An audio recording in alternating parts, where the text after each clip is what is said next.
என்ன பெரியார்? அதுக்கு ஒரு பதில் சொல்லலாம் நம்ம. ஏண்டா முட்டாப்பையில பெரியார் மாதிரி யாராவது ஒரு ஆள் தமிழனுக்காக குரல் கொடுத்துருக்காரா? ஏன்னா சீமானை பொறுத்தவரை விஜய் மாதிரி விவரம் இல்லாதவர், அறிவில்லாதவர்லாம் சொல்ல முடியாது. கப்பலோட்டைய தமிழன் வேவு சிதம்பரனான்னு சொல்கிறோம்ல, அவர் தான் கப்பல் ஓட்டினாரா? அந்த தமிழ்நாடுங்கிற பெயரை தொடர்ந்து போராடி தான் ஆட்சிக்கு வந்த பிறகு அதை வைத்தது அறிஞர் அண்ணா அவர்கள். இங்கே நம்ம தமிழில் தமிழ்நாடுன்னு சொல்லிக்குவோம், ஆங்கிலத்தில் மதராஸ் மாகாணம், மெட்ராஸ் மாகாணம் இப்படி இருக்கு. அந்த கல்வெட்டு உண்மை, ஆனால் அதிகாரப்பூர்வமாக அந்த பெயர் இருந்ததாக சொல்வதுங்கிறது ஒரு பொய். இது சீமானுக்கான ஒரு பொய். அண்ணல் அம்பேத்கர் தான் இது நாகர்களின் பூமி, தமிழர்களின் பூமின்னு சொன்னார். இதெல்லாம் சொல்லி சீமான் மாற போறதில்லை. சீமானுடைய தம்பிகள் சிந்திக்கணும். இந்த கதையெல்லாம் இருக்குல்ல, ஆமக்கறி, இப்போ புதுசாக வேற வந்துருச்சு மான்கறி.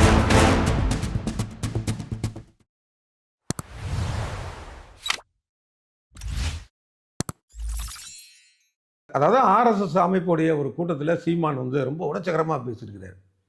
பிராமண கடப்பாறையை வச்சுட்டு நான் திராவிடத்தை இடிப்பேன் அப்படின்னு.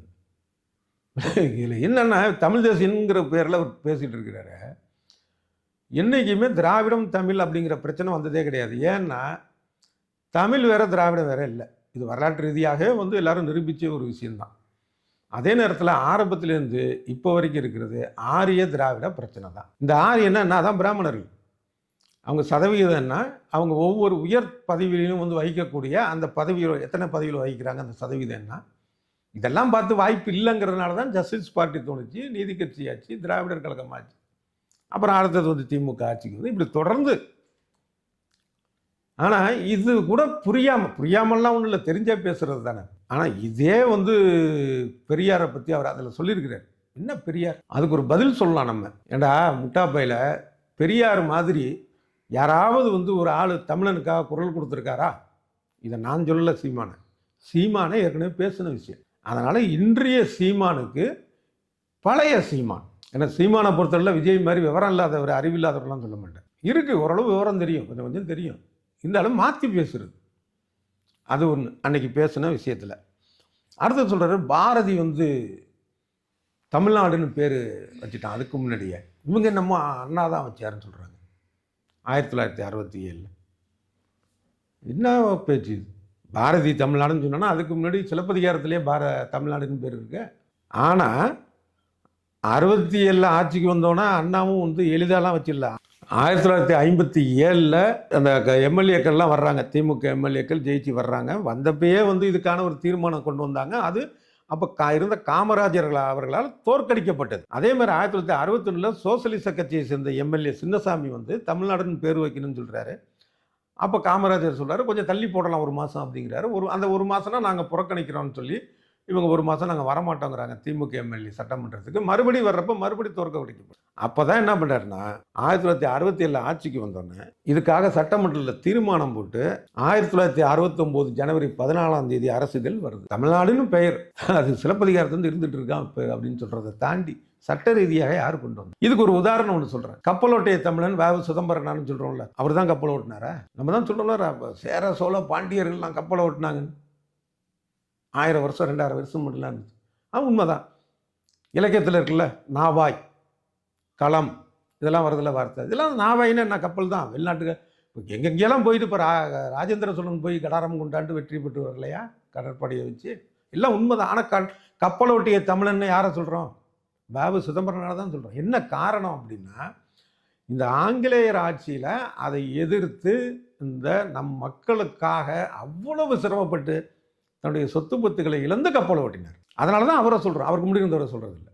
அந்த மாதிரி தான் தமிழ்நாடுன்னு உச்சரித்தால் மட்டும் ஒருத்தரை நம்ம புகழ்ந்துட முடியாது. அந்த தமிழ்நாடுங்கிற பெயரை தொடர்ந்து போராடி தான் ஆட்சிக்கு வந்த பிறகு அதை வைத்தது அறிஞர் அண்ணா அவர்கள். அதனால் அவரை தான் கொண்டாட வேண்டியதாக இருக்குது. இது கூட தெரியல சீமானுக்கு. இந்த நேரத்தில் பிரபல நாளிதழில் ஒன்று வருது. 67 தான் அண்ணாதுரை ஆட்சிக்கு வந்தார். ஆனால் 1966 ஒரு கல்வெட்டு தமிழ்நாடு என்று இருக்கிறது. என்ன விஷயம் அப்படின்னா, அதுக்கு முன்னாடி தான் சொன்னல 1957 இந்த பிரச்சனைகள் போயிட்டு இருக்கு சட்டமன்றத்தில்ங்கிறப்ப, இந்த 1966 அப்போ பக்த வச்சலம் அவர் வந்து ஒரு அமைச்சர். அவர் என்ன சொல்கிறாரு அப்படின்னா, இங்கே நம்ம தமிழில் தமிழ்நாடுன்னு சொல்லிக்குவோம், ஆங்கிலத்தில் மதராஸ் மாகாணம், மெட்ராஸ் மாகாணம் இப்படி இருக்குது.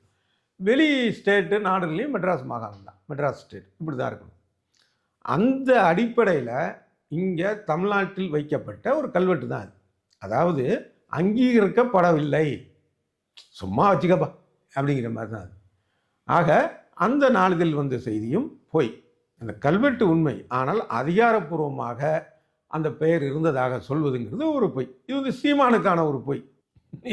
அப்புறம் இந்த பாரதியை பற்றி இன்னொரு விஷயம், இந்த திராவிட ஆரிய போர் தானே இருந்துகிட்டு இருக்கு தொடர்ந்துன்னு சொல்லிட்டு இருந்தோம்.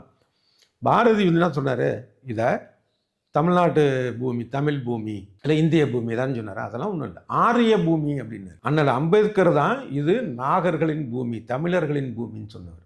ஆனால் சீமான் யாரை ஆதரிக்கிறார் என்பதை பாருங்க. இன்னைக்கு நேரத்தில் இல்லை, ஏற்கனவே வந்து கொஞ்சம் மறைமுகமாக ஆதரித்து ஆர்எஸ்எஸ் ஆதரித்து கொஞ்சம் கொஞ்சமாக வெளிப்பட்டுச்சு, இன்னைக்கு முழுக்க அம்பலப்பட்டுருச்சு.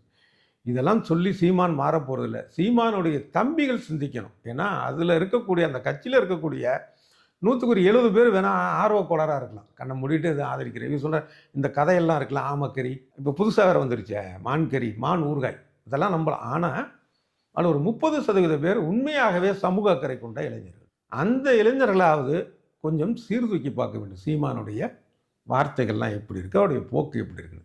நன்றி.